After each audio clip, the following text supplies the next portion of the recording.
Welcome to another episode of Knickknacks Coffee Table. Today I have a guest, Sabri Gazail, uh, host of his own podcast, Lost and Found, and Freedom HQ. Um, I recently got to know his work through a sharing of my wife, who shared this podcast with some very interesting conversations.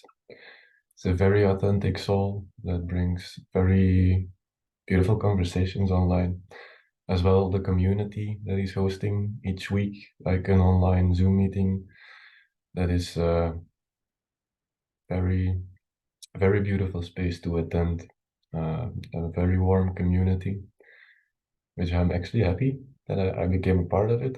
And yeah, today I can have Sabri as a guest. So let's hear about Sabri's story today.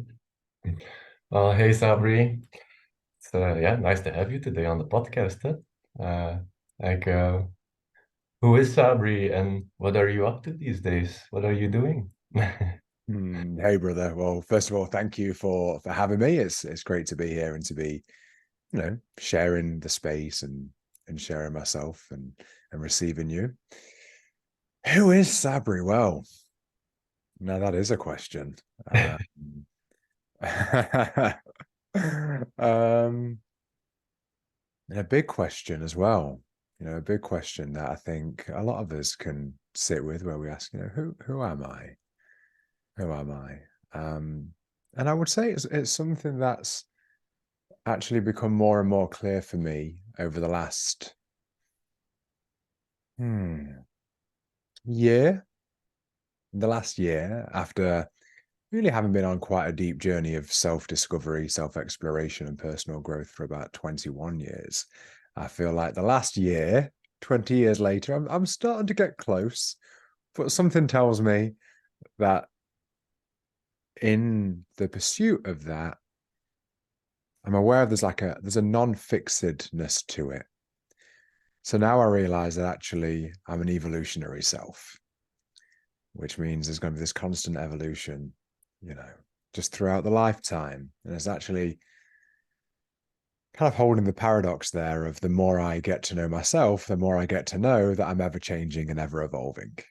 hmm That's beautiful, huh? And it is a, it's, yeah, how to say this is like this process of life. It's learning and endlessly almost. There is no limit.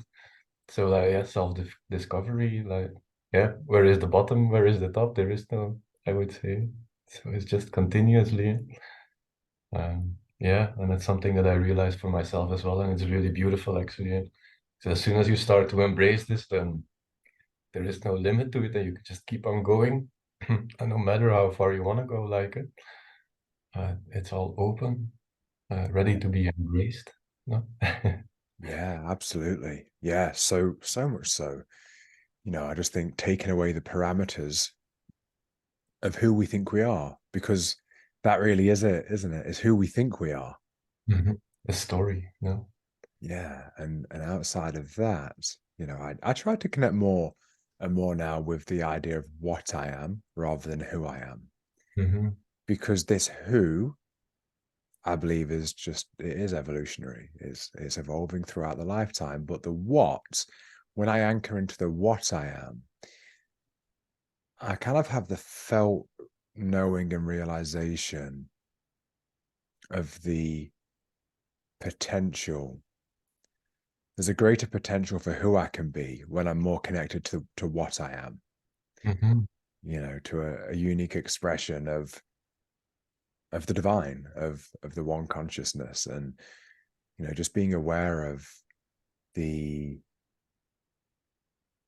the vastness of what that looks like, how grand that palette is. And so often we can think with this fragmented portion of that, but I really believe in the what we are. It's so vast. And then within that what, we will go through times and phases of different who's. Right now, who am I? Okay, well, I feel like I'm this kind of person that ticks these boxes, but I can definitely say I've lived multiple lifetimes in this life. Never Yeah. mind the ones before. But just in this one, I've had wildly different phases of life where I've looked completely different, where the things I've done have been completely different. And because I've always been a person that goes all in on things that I do, um, that's kind of probably been one of my character traits from a young age. When I get into something, I really get into it. So there's like there's this capacity to reinvent myself, almost like Madonna. So throughout my teens, I was fully immersed in martial arts, training 13 times a week. And by the time I was 16, I was teaching 23 classes a week. And then I got into bodybuilding in my late teens and then competed in my early 20s. And, then I carried a lot more muscle and I had a shaved head and I looked completely different and dressed completely different. And then I went through these other phases and I think it's just like, I think there's something actually quite nice about the idea of just believing that what I want to turn my attention to, that I can just lean fully into that. And I almost don't feel um, bound by the idea of who I think I need to be.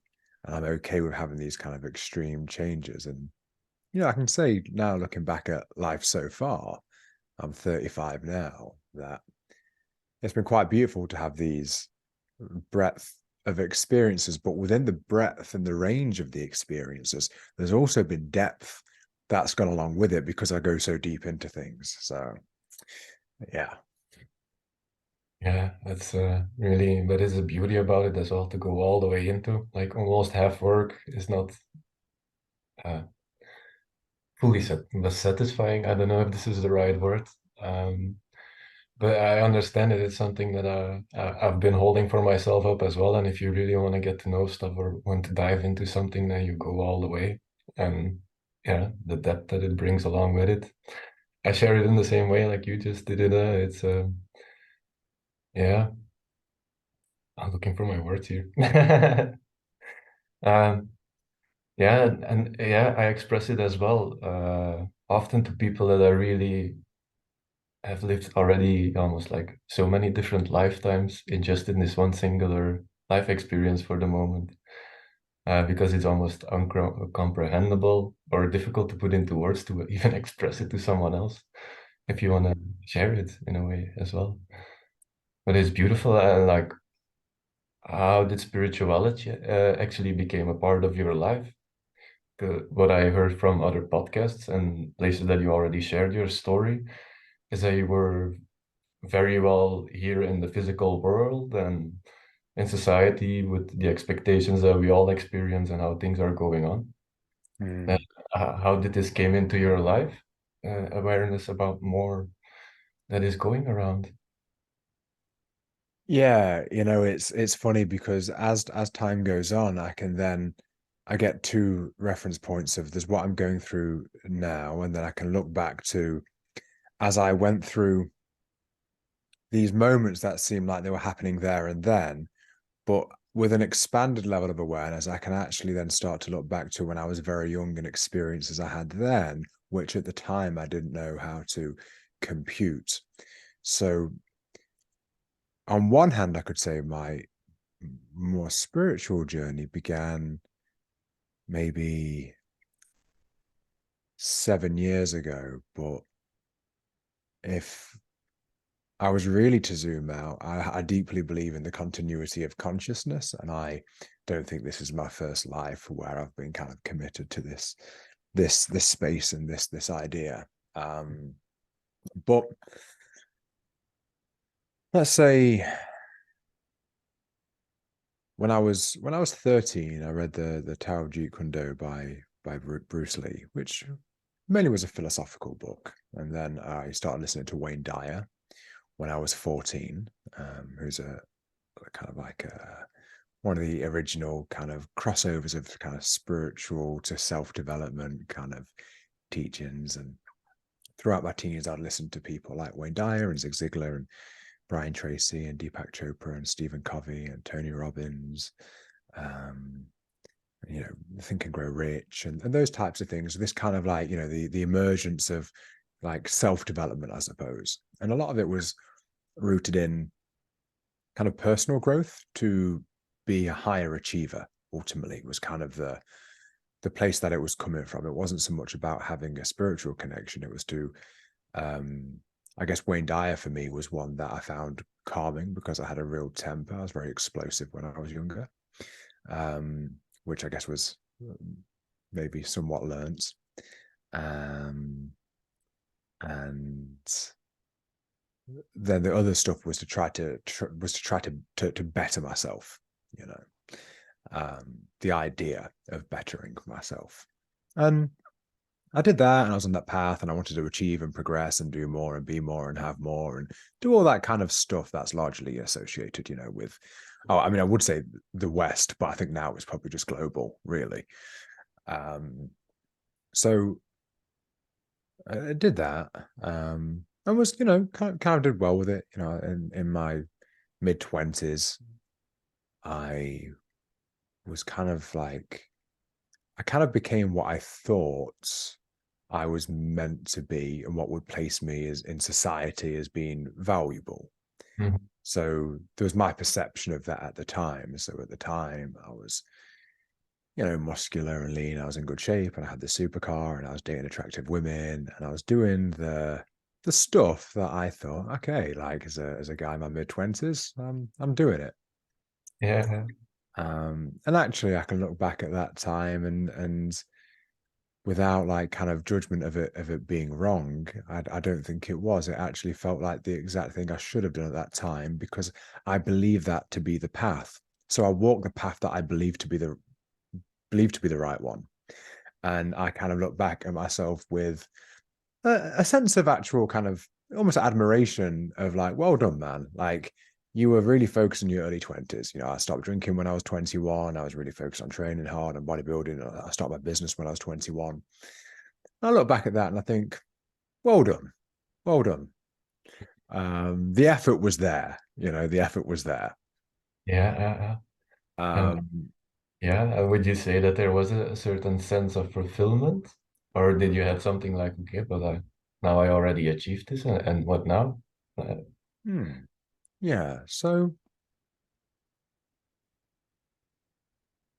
I'm not sure how much fulfillment goes along with all those things. And I think that's largely part of the disillusion of that narrative is that we believe it will lead to that. yeah, So there was never really a sense of fulfillment. Maybe there was a sense of relief of feeling less of the pain of the person that I was trying to escape. So I'd say it was more relief of not being that person than it was as being fulfilled and feeling whole. It was more of an away from kind of driver where I was trying not to be the person that I once was. So it was really kind of largely built on that premise. And it wasn't until I was 27 when I met my daughter's mother, where some things were triggered in me and it brought back memories that genuinely felt like a past life, but it was from when I was like, early to mid-teen years, and just how like self-loathing I was and how much I didn't want to be me, and remembering all the kind of turmoil that I felt just for existing, really.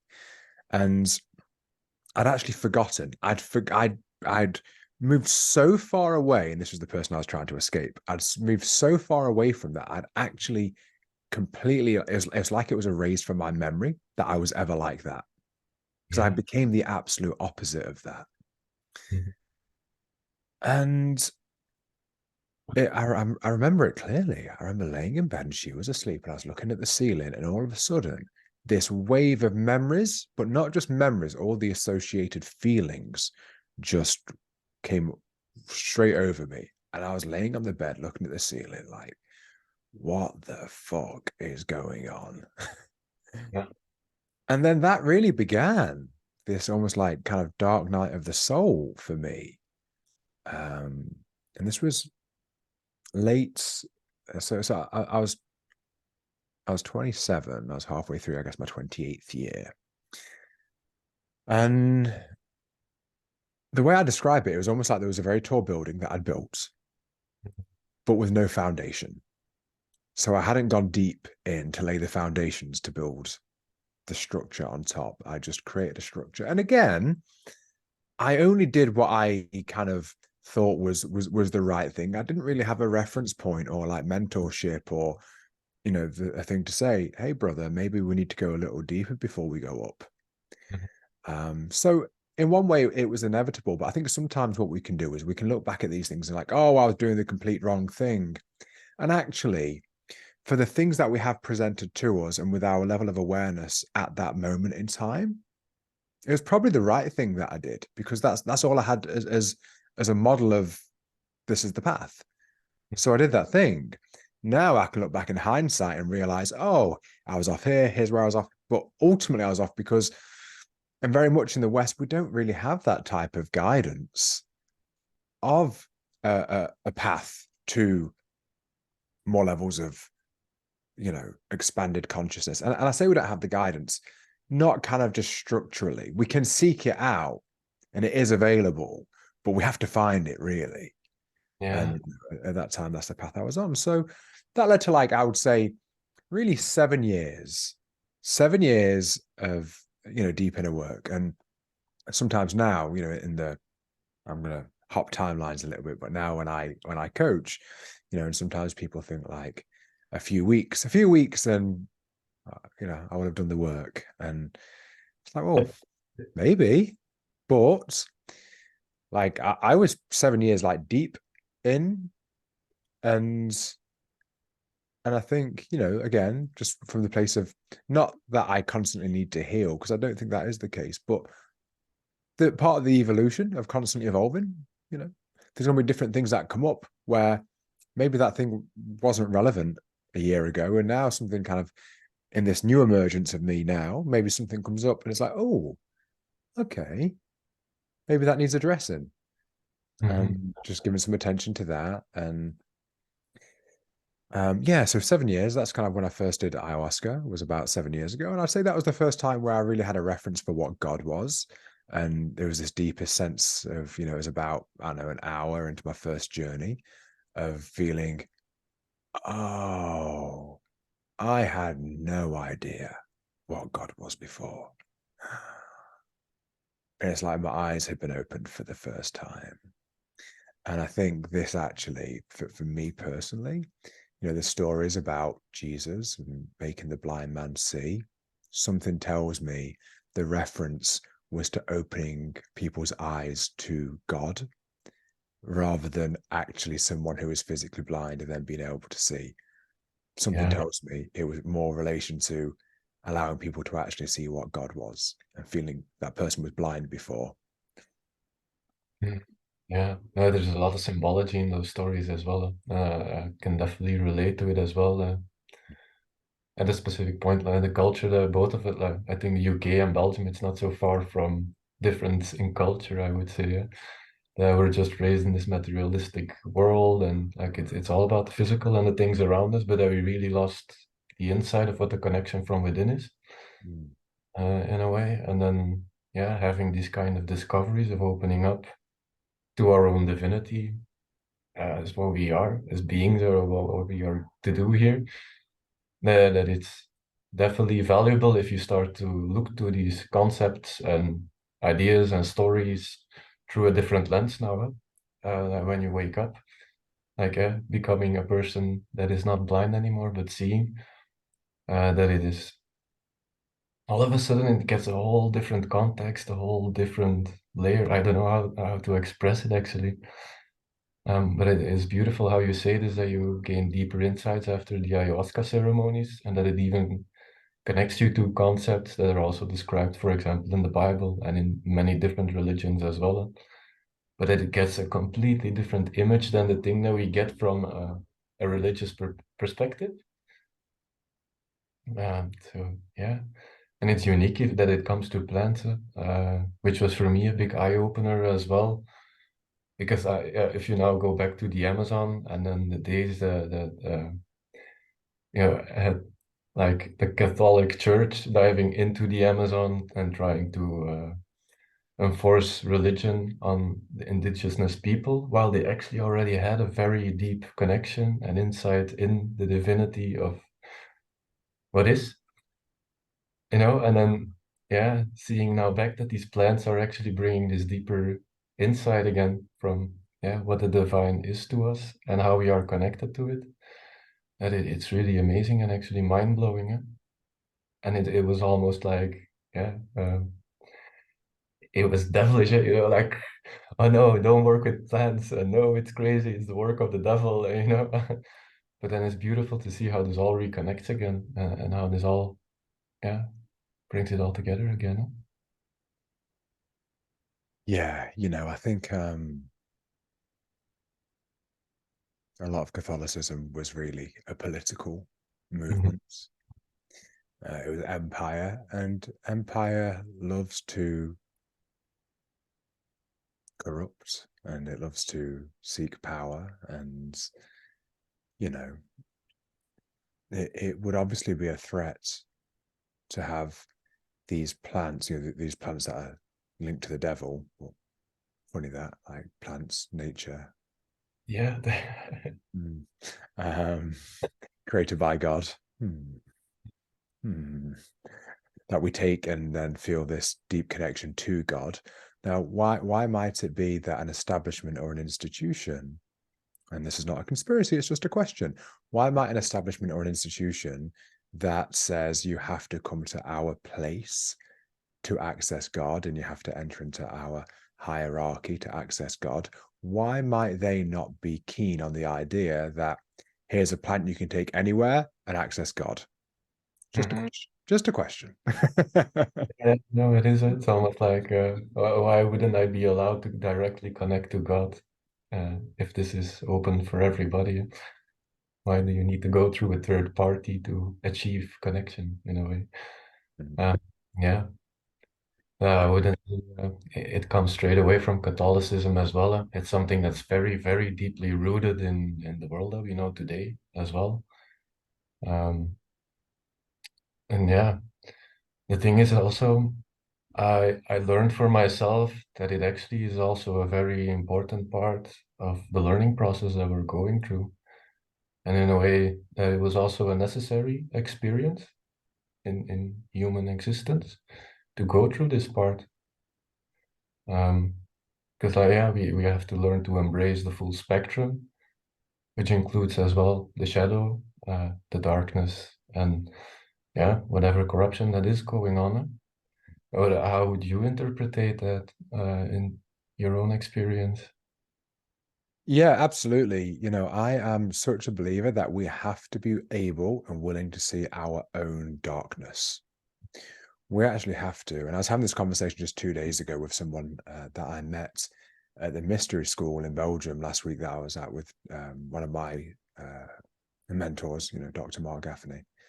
And, I was talking to Colette, someone that I met there, and we connected really, really deeply, like a really deep and incredible soul. And I felt it immediately within kind of minutes of meeting her that, oh, there's a depth and complexity here that most people aren't aware of. It was just, I could just feel it. I know we had these conversations, and we were talking the other day about, um, like one's darkness. And I was, and she was saying that I seem to have the ability to see the good and the light in people. And I believe the reason I can do that, even if they seem to be behaving in a way that appears to be what we could say in their shadow, dark. But I think the only reason I do that is because I'm intimately aware of my own darkness, my own capacity and ability for darkness. And I think someone who isn't aware of that in themselves is a dangerous person because you don't know how to spot it in yourself. So you don't know how to manage it, how to navigate it. It's only because I'm intimately aware of my own capacity for darkness that I can actually choose the light. Yeah. It's because I actually see it, so I can choose it. So therefore, I can see other people in their shadow, and I can see, oh no, this is their shadow. There's something else beyond this, because I've had to live that myself and go through my own shadow.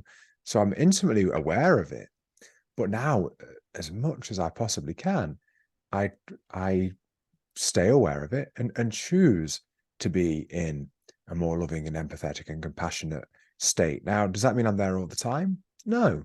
But part of my evolutionary process is trying to exist more and more in that place as much as possible. So that's the individual perspective. Now, from the collective perspective, I think collectively, we've had to see the absolute capacity for darkness of humanity, not as an individual, but as a species. I mean, if you think over the last couple of thousand years, we have really seen our capacity for darkness. And again, if any one of us thinks it is not in us, we're ultimately fooling ourselves because we're of the one consciousness. We're all humanity, and it is part of our humanity. So we have to look at ourselves. We have to look at the whole picture of humanity. And something tells me is that we've, in the evolutionary process of our species, which we're about 300,000 years in, and that's really a young species compared to dinosaurs that roamed the earth for hundreds of millions of years. We're actually still pretty young. So I think we've actually had to see our darkness. So then collectively, we can become aware of our darkness and begin to choose the light. And I actually think that's what we're starting to see emerge right now. Yeah. I think we've witnessed our insanity, our darkness collectively as a species. And now we're seeing things like the plant medicine renaissance, the psychedelics. We're seeing this seems to be an awakening, more and more people becoming aware and conscious and starting to kind of return back to this idea of spiritual practice, which we've abandoned for a long time. But I think it's a response to be able to witness our potential for insanity and darkness. And now, through seeing that, we can begin to choose differently. Hmm. Yeah. Now you could say that the change comes from within it, no? And that like each individual can only take the responsibility of the choices and the change within to bring it outside and to bring it as a part into the collective. No? Yeah, absolutely. We really do have to be the thing that we want to see all around us. Yeah, yeah, like Gandhi says, be the change you want to see. Yeah, something that I take in my heart for a long time in the beginning of my path. I try to navigate that way.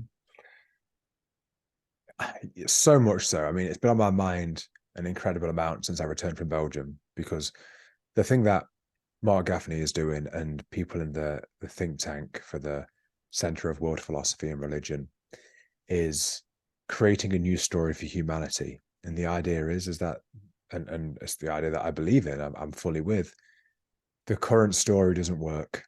The current story for humanity is broken. And we need a new story of value, a new grammar of value, new context for value. And as we're going through this last week, through the different aspects and this idea of like, we need to become the new human, new humanity. We need to go from Homo sapien to Homo amor. Beautiful. Yeah, I think And before. Yeah, Aubrey Marcus podcast as well that he mentioned this concept. yeah, and so Mark Gaffney has been doing one-to-ones teachings with Aubrey for about a year and a half now. So Wow. Aubrey will frequently quote Mark, and actually, the think tank, Aubrey is becoming the chair of the board. So Mhm. Aubrey's stepping into the think tank, and I was with the board in Vermont in June, and I've been invited to be on the board, and I've been stepping in that space there, and it's beautiful to be seen in that way. And yes, to just return to that point with the new story for humanity, the old one's broken. We need the new story. What I've come away with is I just keep asking myself, how would the new human do this? How would the new human respond to that? But on small things throughout my day, if I get a message for someone where I feel like before I might have responded slightly more defensively, I ask the question, how would the new human respond to this? Homo amor, a person of love, how would that? And I'm trying to inform my days, my daily, just the small daily tasks. How would the new human do this? Because if we truly want to create a new humanity, a new story of value for humanity, we have to be it. We can't just talk about it because that doesn't inspire anyone. It's only when they feel it in the depth of your being. And if this feels like a more beautiful way of living, that people go, I want some of this. I need this. I need this. Yeah. And then, yeah, it's like you said, it's not only about talking about it and thinking about it, but then we really have to start to apply the actions towards cultivating this as well in ourselves, and ultimately to share it as well. And it's really like a daily practice, and that it's not something that like, oh yeah, now I achieved it and it's gone. I'm done with my work. No, it's really that it's like we're continuously building on top of it, and building and letting it grow, like cultivating your garden with plants. Like it takes constant care and love to, yeah, have a beautiful garden and to maintain the garden as well. It does, absolutely. And if you leave a garden unmaintained, Mm-hmm. what spreads through the garden and grows? Me too. Yeah, the weeds. If you leave it untended, that they do spread through. But to have a beautiful garden, yeah, it takes um, a level of effort and a level of care and a level of attention.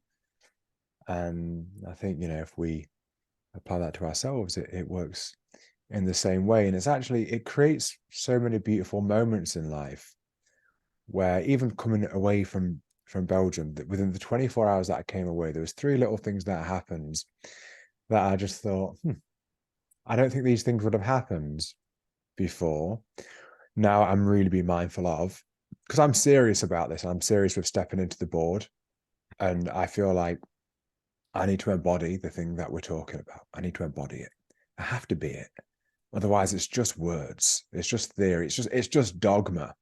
Yeah. Actually, what was Christ? What was Jesus? He was the embodiment of the thing he was talking about. And Mm-hmm. that's why it was so powerful.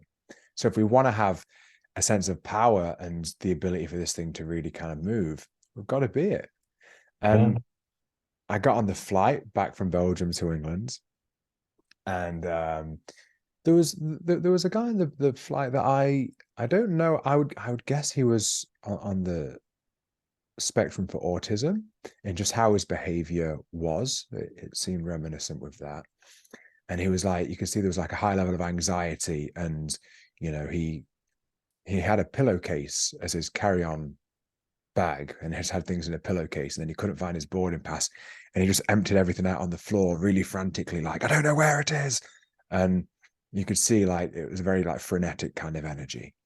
And then he was just one person behind me, and we were waiting, and people were putting their bags in the overhead storage, and he just shouted out like, what the hell's taking so long? And I just turned and just looked at him, just really gently, just looked at him right in the eyes. And I just said, oh, people are just putting their bags in the space. So people have to wait for that. And then they sit down. I went, oh, okay. And I just looked at him, I held the eye contact, and I said, are you okay? He said, yeah. I didn't sleep. I didn't sleep much. I said, oh, yeah, I feel you. I said, this last week I've been away. I've been having like 3 hours sleep each night and two last night. I know how it is, right? We can get tired. Then his energy dropped. But what I noticed was people around seemed a bit nervous of his energy. I noticed everyone else's energy when they kind of just, it felt like to see me hold a softness around him and was like, I didn't need to be in resistance, that I could meet it with love. I noticed the energy around me of everyone just kind of like, ah. Almost like everybody sensed that somebody was uh, holding the rock into the space, like. Yeah. So that was one example where I thought, I feel like that's how the new human would interact in those scenarios. And it's not that easy, definitely also if you know from your own experiences that you have been coping with temper as well and trying to deal with it in your own life. Uh, you really need a certain capacity and skill set and knowing yourself to be able to do this, to hold that energy, no? Yeah, and you know, I think one of the things I has probably served me well in that area specifically is I rarely feel like physical threats, just because you know I've been martial arts for such a long time, and I'm still like I'm still not a small guy. You know, I'm 90 something kilo, or you know, a couple of 100 pounds, and it's not like I'm a small person. So I never really feel like I need to be nervous because I'm at risk physically here, because I know if it came to it, I could just kind of, you know, control the situation if it escalated in that manner. And my camera keeps just tracking funny. And so yeah, and also I worked as a bouncer in my early 20s, and I was actually really good at de-escalating through talking, even when I was 21, 22. Um, so that was one example. Then I get home and I need to go and get some food in. So I go to the store to get some bits. And then there was a woman there that she looked at me and she went, "I'm a little bit drunk," just randomly. And she appeared to be someone that may have been a little bit drunk quite often. Uh, you know, so and she went, "Oh, sorry." I said, "Hey, nothing to be sorry about. Are you having a good time?" And she said, "Yeah." And then she said, "I'm going to have a little party. Do you want to come?" And actually, I said, I've got quite a lot of things to do, but I hope you have a great time. And she then just looked at me and she went, "Can I have a hug?" I said, Oh, "Yeah, of course you can." And again, you could see other people because she was a bit loud in the energy. Other people were, you could see there was this wariness. I went, "Come here." I put my arms around her, like pulled her in, gave her a squeeze.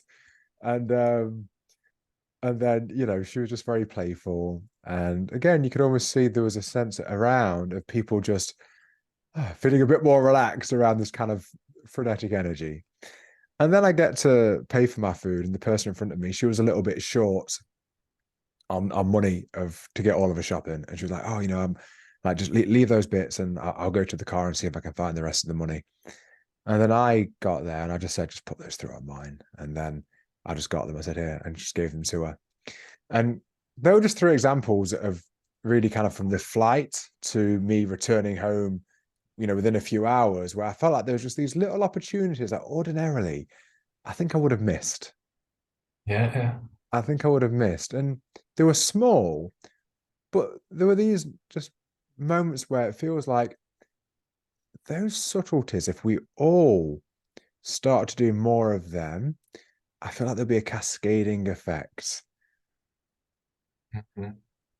Yeah, it's like you don't have to move mountains to achieve the change or to see the change. If you can really become aware of the subtle details and the small things that are going around in our daily life, yeah, I try to do the same when I notice that people have a little bit harder time or they're not in such a good energy, to simply be friendly, to give them a good smile, to ask them, how are you doing? If everything's fine, is there something that I can help you out with? Or you see an older person struggling on the streets with their luggage or with their shoppings and all these kind of small things. And when you see people change, and all of a sudden they're like, "Oh, thank you." And it's just a small, simple thing, but it can live today in such a beautiful way. Yeah. Even if you're feeling a little bit anxious yourself, and by doing certain actions like this, that it not only lifts your own energy, but in the same time you're lifting the energy for the people around you as well. Yeah. And it's really beautiful. And I think it's a more potent foundation to start building on top to, instead of always trying to achieve the big world changes. I would say no, it all starts with small things. Huh? Yeah, absolutely. And I can see that in you, Nick. You know, I see that in your demeanor and your energy. I can feel that from you. It's really kind of self-evident. Um, and yeah, you know, again, I of last couple of years, I find myself often just considering some of the things that Jesus said. And um, when he said, basically love your neighbor as yourself, there's two things implied there. One, you're meant to love yourself. Two, in order to love your neighbor as yourself, it means you have to see your neighbor as yourself, which means I don't see a separation between you and I.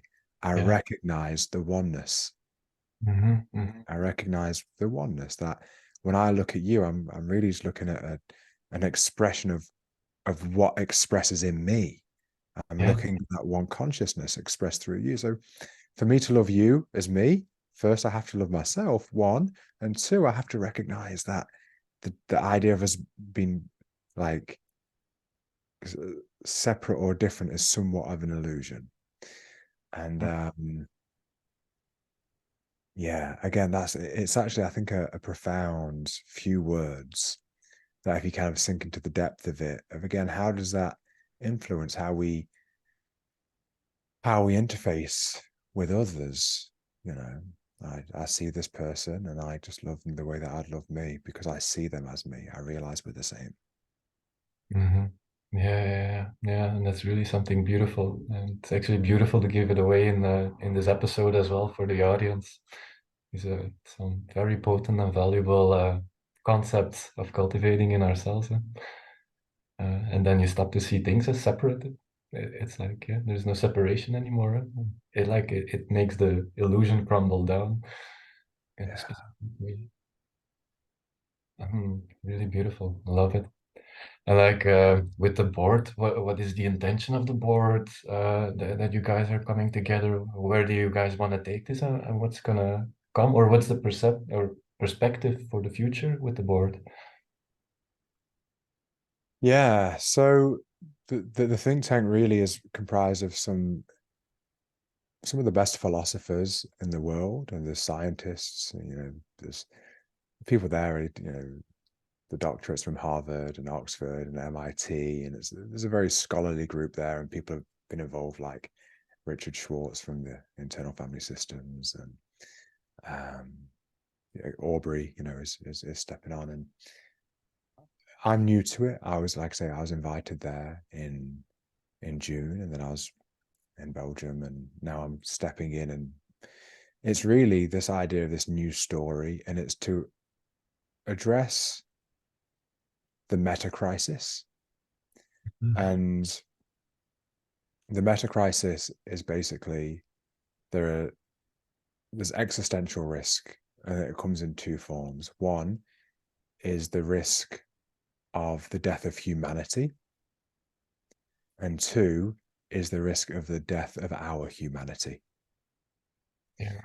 And one is the extinction of a species, and the other is what we're kind of already seeing take place, the death of our humanity. It's the intimacy crisis. It's how technology is, and we're already seeing it. We're already seeing, from the rise of social media, the increase of anxiety and depression and separation, the loneliness epidemic, how dating apps affect the dating sphere, how it affects relationships, just on every single kind of touch point of how we are hugely struggling as a species, hugely. Just when I went from Belgium, from where I was in Belgium to Brussels, it was a 1 hour train ride. It took 4 hours because there was two attempted suicide attempts just in that what should have been a 1 hour journey. Yeah, but yeah, it's a big thing in Belgium. Something that I had in the past as well. I was going to the coastline for school for 1 year, and it was actually a pretty casual thing that there were problems with the train during the week. Like, oh, it's somebody else that tried to jump on the rails, and it's crazy. Yeah. Like I grew up in Belgium, and to see how it's maybe not the right thing to say, but then the darker and the darker the things started to get, but it's also almost like it's getting more into the light, or it's becoming more clear, or that all these elements that people were not bringing into awareness, that it's getting more and more clear today. While all of a sudden we start to see more and more darkness, but it's, yeah, also in a beautiful way that there is now the opportunity to bring attention to it, no? Yeah. And that's really what um the kind of the co-presidents are Dr. Mark Gaffney, Dr. Zach Stein, and they're both legitimate geniuses. It's just and not metaphorically term of phrase, actual geniuses. They write. They're the kind of people that write 16 hours a day. They just write, write.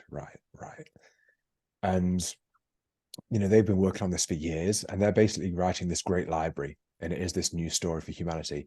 And it's breaking down really everything from social structure, infrastructure, and superstructure.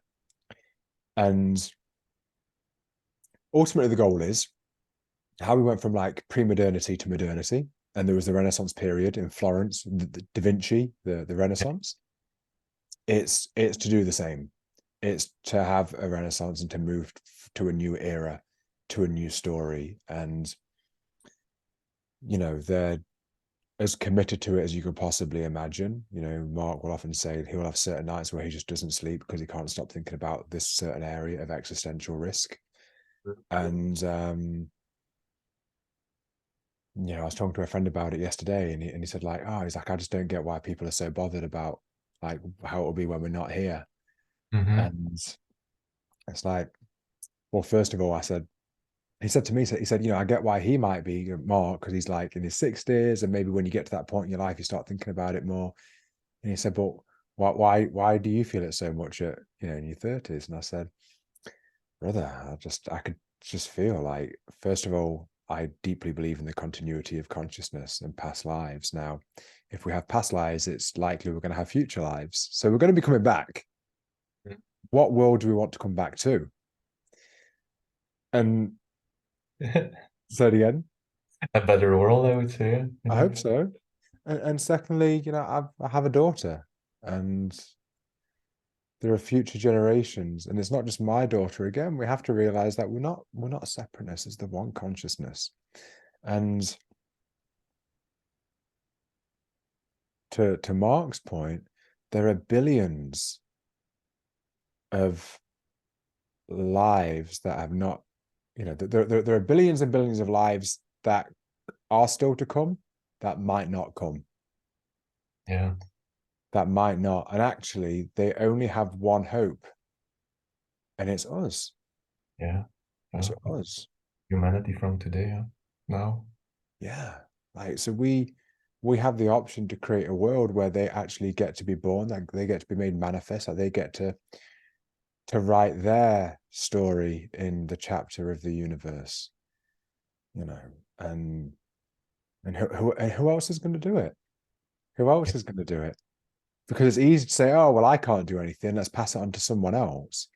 But if everybody does that, no one does anything.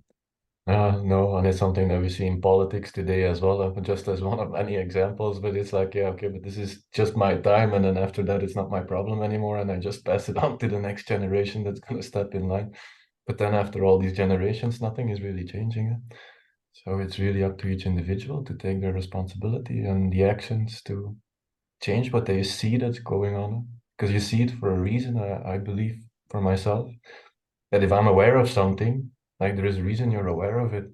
So you're in a position that you're able to take actions and to respond to it and to flip it around in a way that you see fit or that feels more from a place of love and balance, harmony. I don't know. And it isn't. Next generations, it's so important as well that I noticed for myself, and it's something that I had in my first ayahuasca ceremonies also. That I never really had a very good relationship with my dad, and she kind of put me in his shoes, and just I could feel his pain and his suffering, and instead of being judgmental towards the way that he lived his life and that he made the choices that he made, all of a sudden I could understand why he made specific choices and why he went into addiction and so on and so on. And then actually by realizing like, oh, but that's where he came from, and now I have the opportunity to change this in myself. And then to realize months later, like, oh, but now I made these choices and I started to integrate or implement the insights that I got from the ceremony. And all of a sudden you see the change in your parents as well. It's almost like you change a thing in the genetic heritage, and all of a sudden your parents, they're also relieved of these blocks or these things that hold them back. And then it's the same for future generations. Huh? Everything that you manage to dissolve and process in yourself and to cleanse in a way, yeah, all of a sudden you give more opportunity to the future generations as well to start with a cleaner slate. So I can definitely see the value as well then as a parent, how important it is towards your own children, but you can see it in a collective way as well. Like the things that we do then for ourselves as well, for future generations. If you see how fast things can flip around, then yeah, there is no question anymore in like, why would I avoid this kind of work or the possibilities of processing it? Yeah, absolutely, man. And you know, for me, I just feel deeply in me. It's the reason I'm here on this planet. I just know it. I know it all the way up and all the way down. I feel it throughout me, and I know this is the commitment for the rest of my life. And it's exciting because how that shows up for me now. You know, I start the podcast in January, and I coach people, and I help guide personal transformation and breakthrough. And it's kind of the reimagining who you are through understanding deeper what you are, and it's the idea of creating this sense of freedom. You know, it's the program that I have is freedom within, and it's the freedom from the past, the freedom to be, and the freedom to become. Yeah. And that's like my right now where I'm in my life. So I work people in that capacity, and I'm just adding in the visionary plant medicines to go along with that, to be incorporated with coaching and then ongoing integration. So there's that in my own lane, and then I'm a part of this larger piece where it kind of feels like it's Avengers Assemble, Mm-hmm. where we all have our own, you know, roles individually, but then we band together, and it feels, when you start to realize, and we kind of mentioned this yesterday on the group call we did, that we're not just accidental or coincidental, we're actually intended. We're actually intended to be here, and we're intended by reality. And as such, we're needed by reality. We're actually needed. And to be invited into the think tank that I have been in, to kind of have this, you know, role that I'm stepping into, to actually feel this calling and to be seen by these other people, I can't underestimate the value of that. To be a part of something bigger, to be part of something bigger than yourself, to be in service to something greater, and to actually feel like you're needed by something greater is this thing I keep coming back to, is like a life of such deep meaning. And what better gift could there possibly be than a life that's worth living? Yeah. I can only find deep gratitude for it. Yeah. It's a blessing almost. And Yeah. So, you know, just for anyone who's listening, I just encourage them to answer the call if they feel it. And if they're listening to this kind of podcast and if they're still here at this point now, yeah. there's something in them that resonates, right? And, you know, if they feel that calling, sometimes our ego is not just inflationary. It's not just, oh, I'm amazing. Also, the ego, because it's just a story, it's a story of the self. The ego can also say, well, I can't do that. I'm not capable. Or maybe he can, but not me. Fill in the blank. No, no, no. Mhm. It can only be you. If you're Yeah. listening to this, it can only be you. And you are literally needed. And there are people out there right now, and there are generations and voices and humans that are not yet made manifest that are actually relying on you right Mm. now to step into your own personal power and to share the gift that you are, because each one of us are a gift, and that gift needs to be shared. And it's only when we share and we come together and we create this symphony, this unique symphony where we all have our own instrument to play. But it's only when we play our instruments that the symphony can be created. Mm. And you know, right now I'm kind of paraphrasing and sharing the work of the center of Mark, and you know, I feel like it's important to to evoke and to cite him and his genius. And I highly recommend, um, if you want someone to study where someone's really spent decades on the deepest kind of thought around this, I highly recommend it. But I just feel it all the way in me, and just us doing things like this where we're connecting in this way, it's more of these pieces where we find each other, where we come together. And the more we do that, the more of us, we need to find each other. We need to reach out. We don't need to sit in the shadows and just be a spectator. Like, step in, step Mhm. forward, come together, because the more of us that come together, the more we can really just have this transmission of love and truth and beauty. And then we can spread that more and more, person by person, starting with ourselves. And then we can really be that change that we want to see. Yeah, I see it in the small things. Don't aim for the big mountain straight away. I really love it, and it's beautiful. Like for me personally, it's really a relief to hear the concept of the board and also what you guys are doing in the background, and that so many people are involved.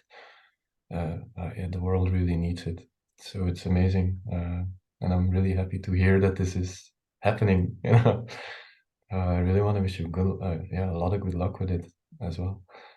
Uh, yeah, it's beautiful to hear your story, man. It's really motivating to keep on going with everything that we're feeling and sensing, and yeah, what's coming to the awareness of what you want to do and where you want to continue with it. That it's not about only ourselves, but it's really for everything, and yeah, the world that we live in. Yeah, it's we, it's ours to own, it's ours to do, and we do it for the all. And Mm. I just have this deep, and as I say it, I'd have you probably can't see on the camera. I feel my hair stand on end. But I truly feel in me, like all the way, like to the depth of my soul, that we are being held and we are being guided by the divine. And just the way you and we found each other, it wasn't coincidence. And anyone listening to this, it wasn't coincidence. We find each other, and it's only when we come together that I think we can really, actually, we can move mountains. We can move mountains together, because that field that we create, that energy that we create between us, it's not 1 and 1 is 2, it's 1 and 1 is 11. yeah, It's yeah. it's exponentialized. And I have this faith that we're all being brought together, and that we can do this. Mhm. We can do it. And when we're guided by that, when we're guided by the I, the one consciousness, and we'll just park to the side our story that might tell us we can't do it. Like, let's actually play. Let's play full out and see what's actually possible and what's capable. But we have to step onto the field and we have to swing the bat. Yeah. That's the only way we can hit a home run. We can't do it from the stands watching. We have to step on the field and we have to swing the bat. And sometimes we might miss, That but is. we keep swinging. We're going to hit a home run. It is though, and it's all just part of the process. It's really no reason to shy away from, oh no, what if I don't hit it straight away? But yeah, we all have a process to learn, and it takes a couple of hits before you, yeah, hit the ball, I would say. Yeah, yeah, yeah. Yeah, That's it. And thank you, brother, for the invitation, and thank you for doing what you're doing. And it's exciting. I'm excited to see how you're kind of stepping up more and emerging more. And yeah. I can see, you've got so many gifts to share, and so much of it actually is in the energy of your being. It really kind of shines through. I think anyone who's listening to this will really feel it and see it. And it's great, and it's exciting to see where that goes. Thank you. It's been a big challenge to accept it and embrace it and to put myself out here. So I have a thank to my wife as well for this. She really kind of pushed me up the mountain, like, "Yep, it's time to go, man. Like, get out of your corner." So I really felt comfortable to stay in the shadows and to just do my own thing. And but it's yeah, like there really comes a point that you have to start sharing and be there for others as well. Something that the plants were very clear on as well. And then Mm. it's beautiful. Even 2 years ago, it's like, yeah, man, it's time to go and work with other people. Like, how? Like, I'm not ready to serve ayahuasca. I wouldn't even know how to open up myself. And then just by being open and taking the things that came along on my path, even without knowing how it will go or continue or where it will bring me, just to be open for the opportunities that were offered. It's beautiful to see where we are standing today, and I'm really curious and excited to see where things will be going. Uh, the positive energy and just the good energy that comes along with it. It's I told this already to friends as well that 2 years ago I couldn't even imagine, like it wasn't even in my perspective to see what's going on today, and then realizing, oh, but we're just starting, you know. It's like I didn't even saw this for my whole life plan, and then yeah, but I'm just 33. Like there's still so much to go and so much to do. So yeah, so much opportunities, so much space to do beautiful things and to see, yeah, whatever will come. And I embrace it. I'm really happy for it. Yeah. Yeah, we're just getting warmed up. Yeah, yeah, but it is. Yeah, I'm still getting used to this as well, man. It's still a big challenge to come out and so on, but I start to feel more comfortable with it as well. Uh, but yeah, it's good. I'm fine with it, and I'm really glad that I had the opportunity to hold space for our conversation as well. And thank you for coming on. And then I would ask you just a couple more things. What is your future plan for your personal process? And what can people expect from you if they want to work with you? Yeah, yeah. Thank you for asking. You know, each as I move forward, I want to constantly just ask and tune in to source, to God, to the divine, to the all that is. Am I in the right direction? How do I serve more? What do I need to do? And I feel like I want to be guided with that as my North Star. That's what my compass is pointing to. And being open to the evolution of what that looks like. One of those things that came up for me recently was the opportunity to train with, Maestro Hamilton Souther, who I know you've had on. And I've always felt this calling to incorporate the visionary plant medicines into my coaching. The type of, and I say coaching, I often think that it's not quite the right word for what I do. It feels much more like a very deep intuitive guidance where I really feel in my body. I feel what's coming up for the other person. I feel, and then I weave that through with my own kind of understanding of behavior and with philosophy. But then I also tune in and ask what's coming through, and it all happens very, very quickly. Um, so that happens. Um,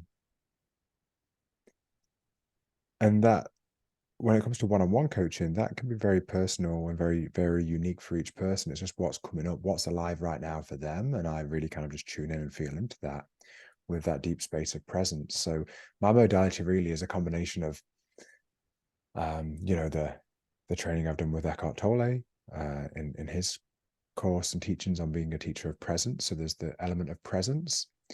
There's the element of like the Dharma and that things that I study with Mark Gaffney, which is a lot of philosophy.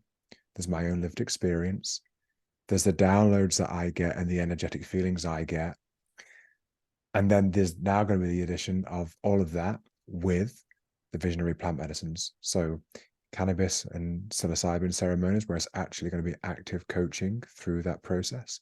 And then eventually like San Pedro and ayahuasca when the time is right. And obviously that will be more ceremonial. But that is more of a recent thing that's entered my periphery, but I just felt I asked it, I tuned in and asked, and I already felt a yes, but I wanted to clarify. So there's this constant evolution of what things could look like. Right now, I feel very cool to have a home that can also be a retreat center. And I've been looking at properties for that to be a possibility, to create that sanctuary where when people enter, I want the feeling to be, this feels more like home than my home. Yeah, yeah. there's that deepest feeling of just entering in where their nervous system just, and to create that space. And you know, I've felt this intuitively for a long time when it comes to what the new therapeutic model should be. And Mark said it, and I hadn't heard him say it, so it's beautiful to feel the resonance there. That the new kind of therapeutic model of really people seeking transformation, that's what it is. It's, like that's what therapy, they go to therapy for, but it has to be built on the foundation of love. And the thing that really changes everything, the difference that makes the difference, is love. And so much of the modern kind of practices, the Western therapeutic model is devoid of any kind of like the idea of has to be complete separation, can't be any like involvement with the person.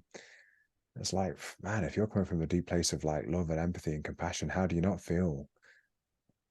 But also, if you know how to create the channel in yourself, if you know how to evoke the spirit of God all the way through, it's like I don't have to then take that home with me. It doesn't have to be this thing where I have this vicarious trauma by listening to theirs, because I can create the space and the energy for that to be consumed by God that's in me, through me, and as me, and in through as them, and all around us. Like, okay, now we can work with this in a completely different way. Yeah. And for so many people, this came from my first ayahuasca journey. Someone that I had to face these demons, and I thought I had to fight them. And then I had the awareness that it wasn't fighting that was required, it was loving. And what might make someone appear to be demonic or evil, that kind of behavior, is their pain. And their pain is from any time that they needed love and didn't receive it. Yeah. That's what created the pain. So then if we're looking at like even, someone who's experienced trauma, what is their trauma? It's a pain. It's pain from a time where they didn't receive love and they needed it, or there's the verse of that, they received the opposite of love. So it's like, for me, for my coaching modality, it's a deeply intimate experience where I feel so much love for the people that I'm working with. So it doesn't just feel like coaching, it feels like this deeply intimate, loving experience. That's really the foundation then of everything else that it's built on. So the different modalities, but what's underpinning it, it's this deep love for the individual, and to want to see them in their entirety, and to honor and to cherish the person that they are, and then weave through all the rest. Because just that energy alone, when someone can feel that and receive that, I really think that's the difference that makes the difference. Really going to the roots actually, instead of getting lost in the details of the stories and so on. It's really like this red line that goes all the way back to the roots, and then the story doesn't really matter. Yeah. It's beautiful that you really have this essence to really go straight to the point. And also in that way, you give people the space to cultivate themselves in the ways that they would love to cultivate themselves, and the way they want to grow. I really love it. It's beautiful. And I got a taste from it myself as well, which did some wonders. So yeah, I think you're doing beautiful work, Sabri. Oh, thanks so much, brother. And I'm excited for this being the beginning of our relationship, and just to see what unfolds from here, because I know it's just the start, and I'm excited about the unknown future. Yeah. I'm really happy for it as well and grateful for it as well. It's really beautiful. Thank you, man.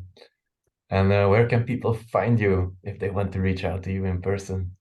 Yeah, sure. So the best place is probably Instagram, which is Sabri Gazail, SabriGazail, Sabri Gazail on Instagram. On YouTube, there's the Lost and Found podcast, and that's also on Spotify and on Apple, all the podcast platforms. So Lost and Found is the name of the podcast. Sabri Gazail is me.